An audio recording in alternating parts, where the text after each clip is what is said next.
Potensi yang terus ditunjukkan timnas Indonesia kembali terendus di kancah internasional. Di mana kali ini Zeljko Kalac selaku kiper legendaris milik Australia sekaligus punggawa di akhir era keemasan AC Milan turut menyoroti perkembangan pasukan Garuda yang tak henti-hentinya menunjukkan progres positif. Lantas, menurut pernyataannya, Indonesia dengan segala komposisinya saat ini layak diperhitungkan sebagai kekuatan baru di antara raksasa sepak bola Asia. Dan untuk itu berikut cerita selengkapnya.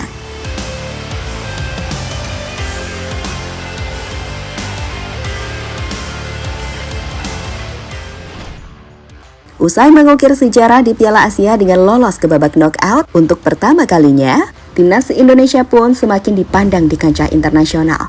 Bahkan semenjak itu, Indonesia yang yakin bahwa prestasi lebih tinggi mampu mereka raih semakin gencar menggalakkan perombakan di tubuh skuad Garuda saat ini. Berbagai cara pun dilakukan, termasuk memikat hati para pemain keturunan yang kini berkarir di Eropa. Dan hebatnya, kualitas yang dibawa pemain diaspora ini mendongkrak performa tim Merah Putih secara instan di atas lapangan. Dan untuk itu, skuad racikan Shin Tae-yong pun semakin diperhitungkan secara global, tidak hanya di level ASEAN.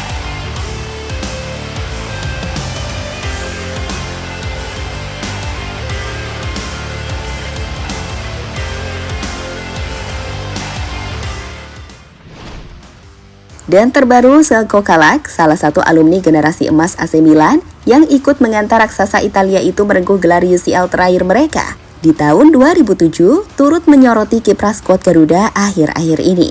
Terlebih, Kalac yang merupakan ex-penjaga gawang timnas Australia, turut menyadari bahwa perkembangan Indonesia saat ini akan menjadi ancaman bagi eksistensi negaranya sebagai negara kuat di kawasan Asia. Apalagi dengan aktifnya Indonesia mengikuti berbagai ajang besar akhir-akhir ini, tentu akan semakin mengasah kualitas pasukan Garuda seiring dengan pengalaman yang terus mereka pupuk.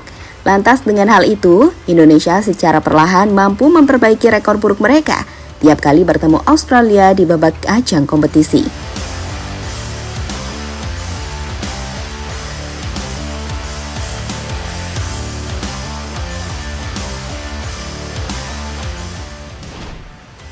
Dilansir dari wawancara eksklusif Kompas.com, Zeljko Kalac yang ditanya tentang kesannya melihat Australia yang menghadapi Indonesia di babak 16 besar sebagai penantang baru pada Piala Asia, mengungkap bahwa tim Merah Putih telah memulai langkah yang tepat sebelum menjadi kekuatan baru yang dapat menjadi ancaman negeri kanguru tersebut. Saya pikir Indonesia lebih berkembang.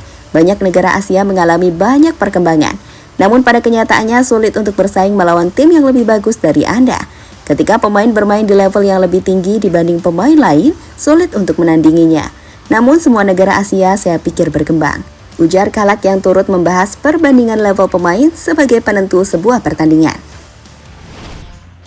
Ya, berbicara soal level pemain, komposisi skuad Garuda saat terakhir kali bertemu Australia memang tak sekompleks saat ini. Di mana pada babak 16 besar Piala Asia 2024 lalu, anak asuh Shin Tae-yong digilas tim Kanguru dengan skor telak 4-0. Namun jika menjadikan ucapan Zeljko Kalac sebagai tolak ukur, maka Indonesia yang kini diperkuat banyak pemain reguler Eredivisie serta tim-tim Eropa lainnya tentu mampu merubah hasil akhir pertandingan. Belum lagi nama-nama besar seperti Kelvin Verdong atau Martin Pas yang tinggal menunggu waktu untuk dapat membela Indonesia. Tentu kedalaman skuad Garuda sanggup mengimbangi atau bahkan melampaui kualitas yang dimiliki tim Kanguru. Bukan tanpa alasan, sebab kualitas timnas Australia saat ini tidak sementereng era Zeljko Kalac dulu, yang banyak memperkuat tim-tim besar Eropa. Selain Kalac yang menjadi suksesor di AC Milan, ada juga beberapa pemain agresif yang meramaikan ketatnya Liga Premier Inggris. Sebut saja tim Cahill yang namanya begitu lengket dengan Everton. Lalu ada Harry Kewell bersama Leeds United, serta Mark Viduka yang telah melalang buana dan menjadi andalan beberapa tim elit Inggris.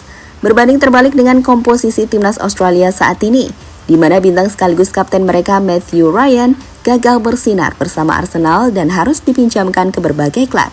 Serta Harry Souttar yang saat ini membela Leicester City di kasta kedua Liga Inggris dan bersaing dengan Elkan Bagot memperebutkan tiket promosi ke Liga Utama Inggris. Di sisi lain, Indonesia yang kini diperkuat banyak pemain reguler Liga Belanda semakin mematangkan permainan skuad Garuda di atas lapangan.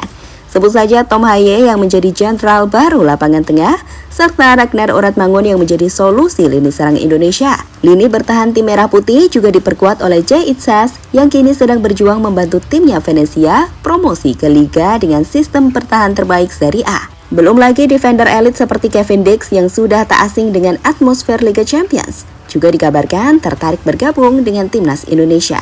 Sedangkan posisi penjaga gawang, ada nama Martin Paes yang menjadi tulang punggung FC Dallas di MLS, serta Emil Audero yang saat ini berstatus sebagai punggawa Inter Milan. Tentu dengan nama-nama tadi, Indonesia mampu mengimbangi Australia, serta menjadi kekuatan baru di jajaran raksasa sepak bola Asia. Adapun agenda terdekat Indonesia menghadapi Australia adalah di Piala Asia U23, di mana pada kesempatan kali ini skuad Garuda dan tim Kanguru tergabung dalam grup neraka bersama tuan rumah Qatar serta Yordania yang akan saling menyikut di grup A. Menariknya, ajang ini merupakan keikutsertaan pertama Indonesia di ajang Piala Asia U23. Meski begitu, skuad Garuda yang dibekali materi pemain level senior optimis mampu lolos ke tahap selanjutnya dan sanggup mencapai target yang diberikan PSSI untuk mengukur sejauh mana perkembangan sepak bola Indonesia.